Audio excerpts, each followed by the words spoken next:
Hi friends, flavour by Shiba ಚಾನಲ್ಗೆ ಸ್ವಾಗತ.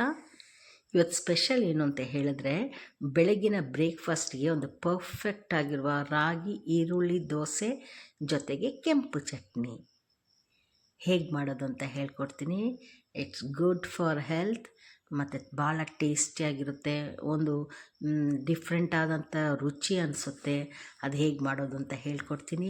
Daily ನನ್ನ ವೀಡಿಯೋಸ್ನ ವಾಚ್ ಮಾಡ್ತಾನೆ ಇರಿ. ನೋಡಿ, ರಾಗಿ ದೋಸೆ ರೆಡಿ ಇದೆ, ಕ್ರಿಸ್ಪಿಯಾಗಿದೆ. ಅದ್ರ ಜೊತೆಗೆ ಒಂದು ಸ್ಪೈಸಿಯಾಗಿರೋ ಚಟ್ನಿ ರೆಡಿ ಇದೆ. ಏನೇನು ಬೇಕು ನೋಡೋಣ. ಇದು ಆನಿಯನ್, ಈರುಳ್ಳಿನ ತುಂಬ ಸ್ಲೈಸಾಗಿ ಕಟ್ ಮಾಡಿರೋದು, ಸ್ವಲ್ಪ ತೆಂಗಿನ ತುರಿ, ಸ್ವಲ್ಪ ಕೊತ್ತಂಬರಿ ಸೊಪ್ಪು, ಕೊರಿಂಡರ್ ಲೀವ್ಸ್, ಅದು ಆಮೇಲೆ ಜೀರಾ, ಒಂದು ಅರ್ಧ ಸ್ಪೂನ್ ಜೀರಿಗೆ ಹಾಕಿ, ಆಮೇಲೆ ಒಂದು 4 ಹಸಿಮೆಣಸಿನ್ಕಾಯಿ ಹಾಕಿದ್ದೀನಿ, ಚಿಲ್ಲಿ, ಅದು ಗ್ರೀನ್ ಚಿಲ್ಲಿ, ಮತ್ತು ಕರಿ ಲೀವ್ಸ್, ಇದು ಕರ್ಬೇವಿನ ಸೊಪ್ಪನ್ನ ಸಣ್ಣ ಸಣ್ಣದಾಗಿ ಕಟ್ ಮಾಡ್ಕೊಂಡಿದ್ದೀನಿ. ಇದಿಷ್ಟು ರೆಡಿ ಮಾಡ್ಕೊಳ್ಳಿ. ನಾನು ಆಲ್ರೆಡಿ ರಾಗಿ ದೋಸೆ ಮಾಡೋದು ಹೇಗೆ ಅಂತ ಹಳೆ ವಿಡಿಯೋದಲ್ಲಿ ಹಾಕಿದ್ದೀನಿ, ಒಂದು ಸಲ ವಾಚ್ ಮಾಡಿ.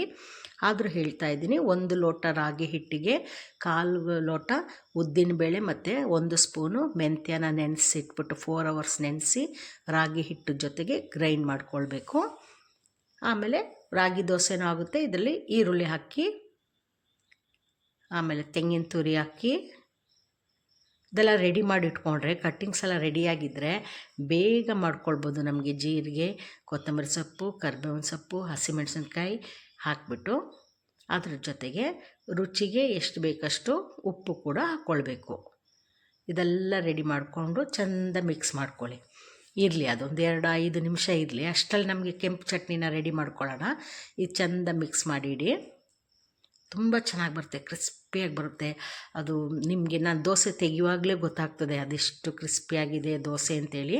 ಈಗ ಚಟ್ನಿಗೆ ಏನೇನು ಬೇಕು ಅಂದರೆ, ಕರಿ ಲೀವ್ಸ್, ಕರಿಬೇವಿನ ಸೊಪ್ಪು, 1 ಪೀಸ್ ಶುಂಠಿ, ಸ್ವಲ್ಪ ಈರುಳ್ಳಿ, ಆಮೇಲೆ ಒಣಮೆಣಸಿನ್ಕಾಯಿ ಒಂದು 4, ಸ್ವಲ್ಪ ಹುರ್ಗಡ್ಲೆ ಮತ್ತು ತೆಂಗಿನಕಾಯಿ.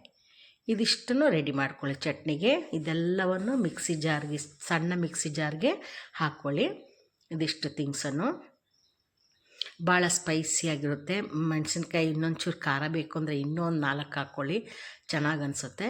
ಈರುಳ್ಳಿ, ಕರಿಬೇವಿನ ಸೊಪ್ಪು, ತೆಂಗಿನಕಾಯಿ, ಒಣಮೆಣಸಿನ್ಕಾಯಿ, ಹುರ್ಗಡ್ಲೆ ಹಾಕ್ಕೊಂಡು ಶುಂಠಿ 1 ಪೀಸ್ ಹಾಕಿ, ಅದಕ್ಕೂ ಅದರದ್ದೇ ಆದ ಒಂದು ಟೇಸ್ಟ್ ಇರುತ್ತೆ. ಇದನ್ನು ಸ್ವಲ್ಪ ನೀರು ಹಾಕಿ ಚೆಂದ ಗ್ರೈಂಡ್ ಮಾಡ್ಕೊಳ್ಳಿ. ಈಗ ಚಟ್ನಿ ರೆಡಿ. ಉಪ್ಪು ಹಾಕ್ಕೊಳ್ಬೇಕು, ರುಚಿಗೆ ಎಷ್ಟು ಬೇಕಷ್ಟು ಉಪ್ಪು ಹಾಕ್ಕೊಂಡು ಮಿಕ್ಸಿ ಜಾರ್ಗೆ ಹಾಕಿ ಚಟ್ನಿ ರೆಡಿ. ಈಗ ಬಿಸಿ ಬಿಸಿ ದೋಸೆ ಮಾಡೋದು, ಚಟ್ನಿ ಜೊತೆಗೆ ತಿನ್ನೋದು ಅಷ್ಟೇ. ನೋಡಿ ಎಷ್ಟು ಚೆನ್ನಾಗಾಗಿದೆ. ಚಟ್ನಿ ರೆಡಿ ಇದ್ದರೆ ನಮಗೆ ದೋಸೆ ಅಲ್ಲಲ್ಲೇ ಹಾಕಿ ಬಿಸಿ ಬಿಸಿ ದೋಸೆ ಹಾಕ್ಕೊಂಡು ಸರ್ವ್ ಮಾಡ್ಕೊಳ್ಬೋದು. ಅದಕ್ಕೆ ಈಗ ಇದು ಮಿಕ್ಸಿಂಗೆಲ್ಲ ತವ ಇಡಬೇಕು. ತವ ಚೆನ್ನಾಗಿ ಬಿಸಿ ಆಗಬೇಕು.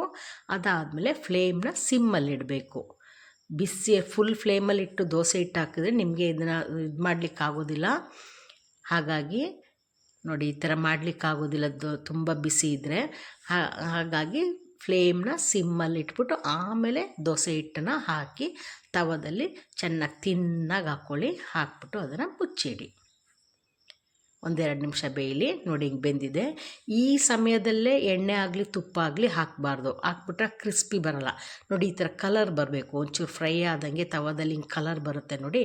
ಆ ಟೈಮಲ್ಲಿ ನಾನು ತುಪ್ಪನೇ ಹಾಕೋದು. ಟೇಸ್ಟ್ ತುಂಬ ಚೆನ್ನಾಗಿರುತ್ತೆ ಅಂತೇಳಿ. ಆಯಿಲ್ ಬೇಕಾದರೂ ಹಾಕ್ಕೊಳ್ಬೋದು, ಇಲ್ಲ ತುಪ್ಪ ಆದರೂ ಹಾಕ್ಕೊಳ್ಬೋದು. ತುಪ್ಪನೇ ಹಾಕಿ ಇದ್ದರೆ ಅದು ಹೆಲ್ತ್ಗೂ ಒಳ್ಳೆಯದೇ ಅಲ್ವಾ. ಹಾಗಾಗಿ ಇದು ಹಾಕ್ಕೊಂಡು ನೋಡಿ ತೆಗೆಯುವಾಗಲೇ ನೋಡಿ ಎಷ್ಟು ಕ್ರಿಸ್ಪಿ ಅನ್ನಿಸ್ತಾ ಇದೆ ಅಲ್ವಾ. ಆ ಥರ ಕ್ರಿಸ್ಪಿಯಾಗಿ ಟೇಸ್ಟಿಯಾಗಿ ಬರುತ್ತೆ ದೋಸೆ.